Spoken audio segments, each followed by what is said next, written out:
Namaste to all. A very beautiful question from a YouTube channel viewer, and I think he was asked a question by his Muslim friends.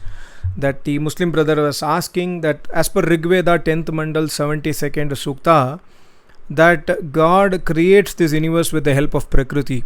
So that means that God is dependent on Prakriti. So this brother was asking me, how do you answer such questions?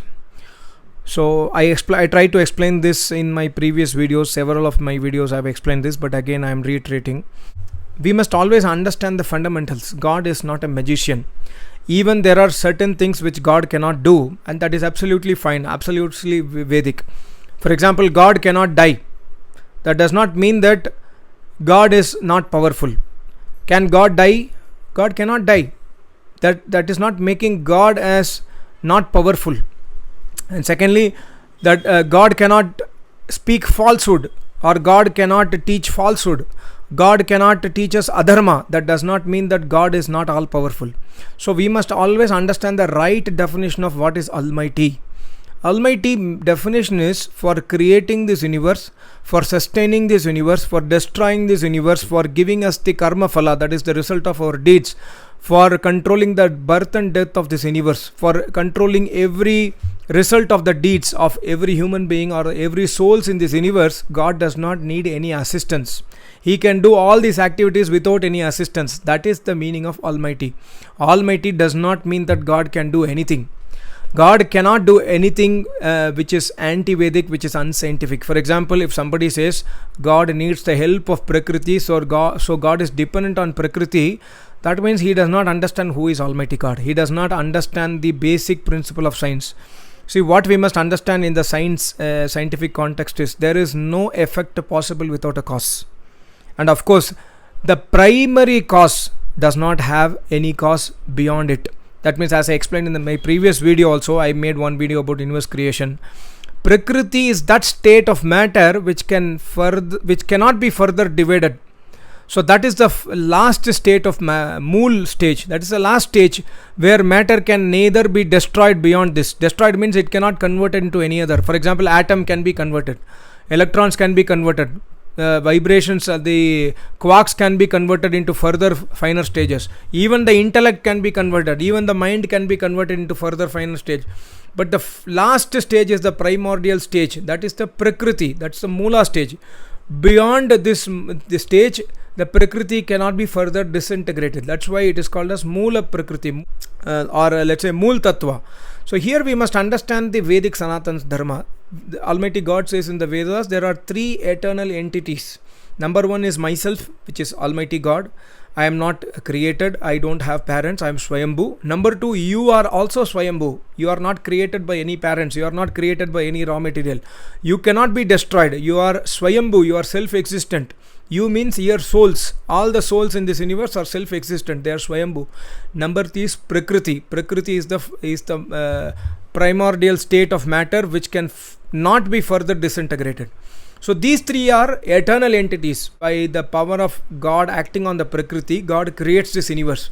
See, imagine if God creates this universe out of his own. For example, God converts himself into this universe. That means this universe will have the qualities of God. Because if I make a chair with a wood, the chair will possess the quality of wood. For example, current will not pass through that chair. That chair will get burnt in the fire. Whereas if I make a steel chair, that steel chair will not get burnt in the fire. It will conduct electricity. Wooden chair will not conduct electricity. So because of the raw material is steel, the chair will have the property of the steel. Similarly, if the universe is made from Almighty God, this universe also will be eternal.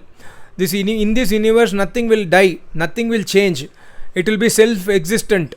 It will have the qualities of Almighty God. Whereas we see in the universe, the change is always happening. In this universe, we see birth and death happening. In this universe, we see suffering happening. In this universe, we see Agyana, or the illusion, or Avidya. These are not the qualities of Almighty God. So we must understand that the qualities present inside the universe is not in the Almighty God. So that means there is some other matter from which these qualities have come. That matter is called as Prakriti. That is a Jada matter, non-alive matter. So this universe is also non-alive matter. If you go and speak to a wall, it cannot speak. If you go and speak to sand or mud or cement, it cannot speak, because these are non-alive matter. Go and speak to a chair, go and speak to a table, they cannot reciprocate, because they are non-alive matter made from Prakriti. So similarly, the Panchabhuta also cannot speak. Fire cannot speak. That's why the worship of sun, moon, etc. is prohibited by Almighty God in the Vedas. You cannot worship non-alive matter. You must worship me through the Vedic path, by adopting the Vedas path. So if somebody says your God is dependent on Prakriti, he does not understand what is Prakriti, he does not understand what is Vedas, what is Almighty God. In fact, God says in the Vedas, Ritam cha Satyam. I create this world by two things. I have two main things. One is Ritam. Ritam means Vedas. I know the Vedas knowledge. I am all knowledgeable. My knowledge is called as Vedas. So I know how to create the universe. Mere knowing is not enough. I need some raw material to create the universe, and that raw material is the Mool Prakriti. That is called as Satya. Satya means eternal entity, eternal let's say eternal matter. And from Prakriti, God creates this universe. So if the Muslim brother feels that your God is not all powerful, then it is his own imagination, and it is actually insulting Almighty God. But if his book is saying that no, God can create, do magic, God can do anything, God can even die, God can do falsehood, God can do adharma, then it is his belief. Let him go ahead. We should not bother about it. In fact, to end the video or this audio, there was a beautiful question to Maharishi. One guy asked, cannot God create the effect without the cause? Maharishi answers, no, nothing can come out of nothing. So this many people have this, the nil concept, where they say that this universe came out of nothing. Nothing will always be nothing only. I also made a video 2 years back, what is 0 divided by 1 in the philosophical context, or what is 1 divided by 0, sorry. You can see that video if you have time. So here we can see Maharishi's answering. It is just like the idle talk of one who says, I attended the wedding of the son and the daughter of a sterile woman. They had the bows made of the horns of human beings. They wore the garlands of the sky flowers. They bathed in the water of mirage. They lived in the fairy land. There the rain fell without the clouds, and corn grew without the earth, etc. So we must understand that there is no effect possible without the cause. But when it comes to the primary causes, these are not the effect of any other primary cause. So these are the last stage. For example, Prakriti can never be divided into further finer stage. So that we must understand. And secondary things are always the effect of some causes. For example, this earth is made out of water or Jala Tattva, or the house is made of earth tattva, like example, wherever we are living, the house is made of bricks and cement and all the material which is taken out of the earth. So the house is made from earth, so the cause of the house is earth, whereas the house is the effect of the cause. So we must understand the cause and effect very clearly in order to arrive into a logical conclusion. Vedas are not for arguments. Vedas are for us to understand deeply the concept of the creation, also to understand and appreciate the power of the creator, and also to understand seriously that we must worship that creator by following the Vedic path. Mere arguments will lead us nowhere. Even by understanding these concepts, if you use it for arguments with Muslim brothers, it is not going to take you anywhere.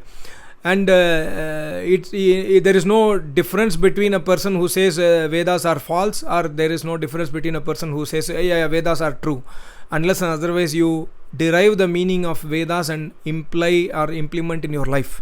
That we must very clearly understand. So in short, God is not dependent on Prakriti. God creates this universe out of Prakriti. Dependent means, for example, I say that without my wife I cannot be happy, without my daughter I cannot be happy, without money I cannot be happy, without car or possession or power I cannot be happy. This means I am dependent on these things. Whereas God is not dependent on anything. Even if God does not create the universe, God is self-existent, God is ever merriment, God is all blissful. So dependent, we must always understand who is dependent and who is independent. And God has created this universe and gave a very strong message in the Vedas that I have created the universe. I have given you the suggestions how to live the life as per the Vedas.